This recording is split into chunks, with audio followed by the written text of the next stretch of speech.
Ukweli ni kwamba Mungu ndo anayepanga upate mtoto kwa wakati gani. Mungu ni mganga, tena mganga sahihi kwenye maisha yetu. Lakini tunapoumwa tunahitaji kutumia dozi ili mradi Mungu aweze kutusaidia kupona.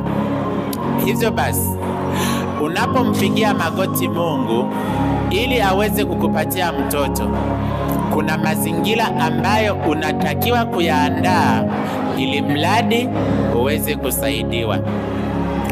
Leo nataka nikupe dalili ambazo zinakuonyesha ni kwa nini ulishindwa kushika ujauzito kama wanawake wengine.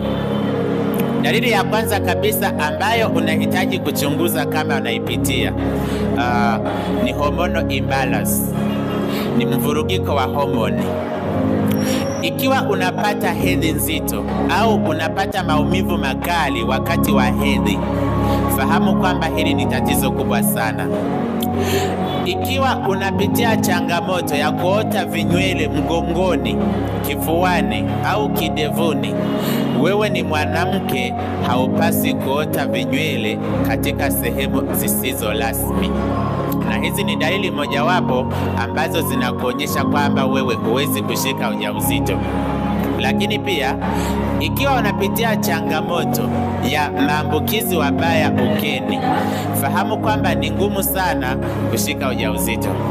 Lakini pia ikiwa umepitia hali au changamoto ya kuchelewa sana kushika ujauzito, inawezekana ukawa umezunguka hapa na pale, umeenda hospitali, umefanyiwa vipimo, umefanyiwa operation, mara umekatishwa tamaa kuwa hautakuja kuitwa mama kamwe. Leo nataka nikuhakikishie, kushika ujauzito ni haki ya kila mwanamke. Ipo full package Folic acid kit. Folic acid kit ina uwezo mkubwa wa kuondoa uvimbe kwenye kizazi na kusafisha mirija ya uzazi pamoja na kuondoa bakteria wabaya ukeni. Lakini pia Folic acid kit ina uwezo mkubwa wa kurekebisha homoni zilizovurugika na kuziweka katika uwiano sahihi. Lakini pia Folic acid kit ina uwezo wa kuzalisha mayai bora na kuyakomaza pamoja na kuyapevusha pia. Ukiitumia vizuri Folic acid kit, inaweza ikakupa chance ya kushika ujauzito wa watoto wawili mapacha.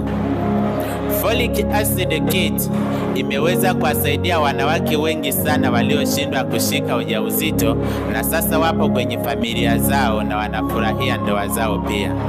Hivyo basi, jitahidi sana uipate full package ya Folic acid kit. Utaweza kushika ujauzito bila hata kufanyiwa operation, na utakuja kunishukuru baadaye.